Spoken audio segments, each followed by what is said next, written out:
Don't forget to subscribe and leave a comment on this video saying I subscribed. Let's get into it.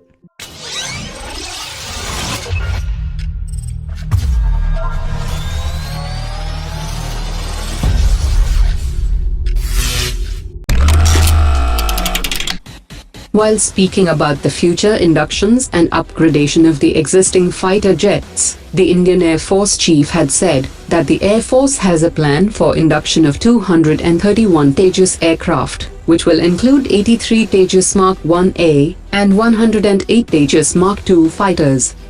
The former DRDO Chief Dr. Christopher had made a submission to the Parliamentary Standing Committee on Defence and had requested additional 800 crore rupees to develop the Tejas Mark II. He also said that the Indian Air Force had committed the 201 Tejas Mark II, and the naval version of the light combat aircraft was also intended to be based on the Tejas Mark II.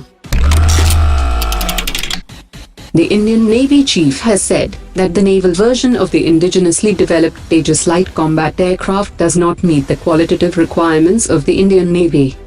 According to reports, the naval version of the aircraft is based on the Mark I airframe design of the Indian Air Force, and it was always meant to be a technology demonstrator for an upcoming deck-based fighter, due to which the Aeronautical Developmental Agency was commissioned to develop Mark II aircraft with more powerful engines, along with more advanced avionics and systems, which will make it a true carrier-based aircraft. The Mark II has been upgraded to a medium-category aircraft, and will be similar to Mirage 2000 in performance and size, and could be a great carrier-based aircraft for Indian Navy.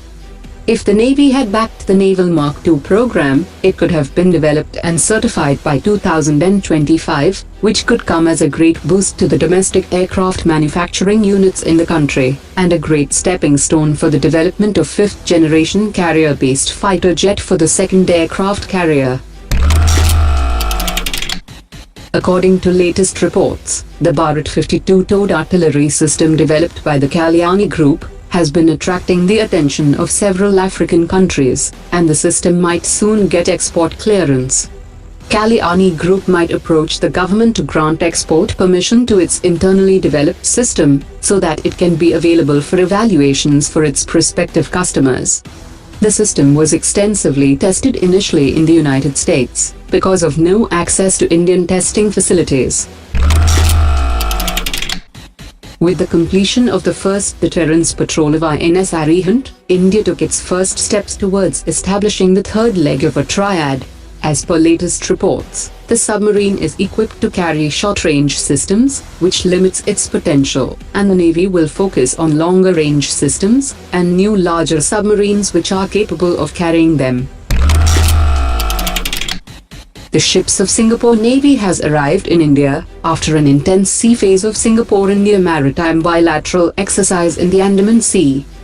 After the initial harbour phase at Port Blair, the exercises has now shifted gears to the second harbour phase. The final sea phase of the exercises is scheduled to start on 19 November and will be marked by the presence of defence ministers of both India and Singapore. Ahead of President Ramnath Kovind's trip to Vietnam later this week, Vietnam has sought suggestions from India to ensure freedom of navigation in the region. Vietnam's ambassador to India has said that he encourages a greater connectivity between India and Vietnam, as India is one of the three countries with whom Vietnam shares comprehensive strategic partnership. India has readily provided Vietnam with security personnel training and technical assistance, as well as defense equipment cooperation.